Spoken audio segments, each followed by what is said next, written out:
আসিফ মাহমুদ সাকিব আল হাসানের ফেসবুক যুদ্ধ, যার শুরুটা রোববার রাতে সাকিবের এক পোস্টকে কেন্দ্র করে। সাবেক প্রধানমন্ত্রী শেখ হাসিনাকে জন্মদিনের শুভেচ্ছা জানান নাম্বার 75। এরপর ক্রীড়া উপদেষ্টা ও সাবেক অধিনায়কের পাল্টাপাল্টি স্ট্যাটাসে উত্তপ্ত হয় সামাজিক যোগাযোগ মাধ্যম।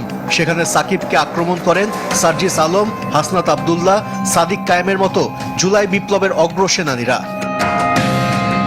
সোমবার আবারও ফেসবুকে পোস্ট দেন আসিফ মাহমুদ, যেখানে উপদেষ্টার সাথে সাকিবের কথোপকথনের অংশ তুলে ধরেন। শুধু ভালো ক্রিকেটার বলেই পুনর্বাসনের সুযোগ নেই, স্পষ্ট জানিয়ে দেন। চ্যানেল 24-কে নিজের প্রতিক্রিয়া দিয়েছেন আসিফ মাহমুদ। আওয়ামী লীগকে এখনো ধারণ করে বলেই ফ্যাসিস্ট হাসিনার জন্মদিনে শুভেচ্ছা জানিয়েছেন বিশ্বাস ক্রীড়া উপদেষ্টার।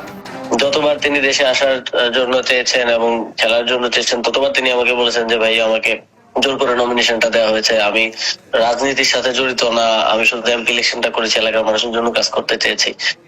কিন্তু আসল সত্যটা তো হচ্ছে তিনি আসলেই আওয়ামী লীগের রাজনীতির সাথেই আষ্টেপৃষ্টে জড়িত, যেটা প্রমাণ আমরা পেলাম।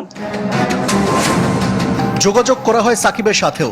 মত প্রকাশের অধিকার সবার আছে বলে মনে করেন তিনি। সে তো সবসময় সিরিয়াসলি খেলা ফলো করছে, খেলা দেখছে কিংবা খেলা করছে, তাই না?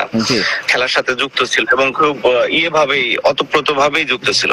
তো সেইখান থেকে একটা সম্পর্ক হয়েছে, তো সেটা সেই সম্পর্ক রাজনীতির আগে থেকে। তো সেই জায়গা থেকে আমি একজনকে উইশ করতেই পারি, ছাড়া অন্য কোনো উদ্দেশ্য, কাউকে কোনো ইঙ্গিত, কোনো কিছু না। ভার্চুয়াল যুদ্ধের মাঝে দুঃসংবাদ শুনতে হয়েছে সাকিব আল হাসানকে। অর্থ পাচার সহ অবৈধ সম্পদ অর্জনের অভিযোগ অনুসন্ধানে নতুন কমিটি গঠন করেছে দুর্নীতি দমন কমিশন। তবে বড় ধাক্কাটা আসতে যাচ্ছে ক্রিকেট বোর্ড থেকে। ক্রীড়া উপদেষ্টা নিশ্চিত করেছেন, মন্ত্রণালয় থেকে বিসিবিকে আনুষ্ঠানিকভাবে জানানো হবে সাকিব যেন আর কখনো লাল সবুজ জার্সি গায়ে দিতে না পারে।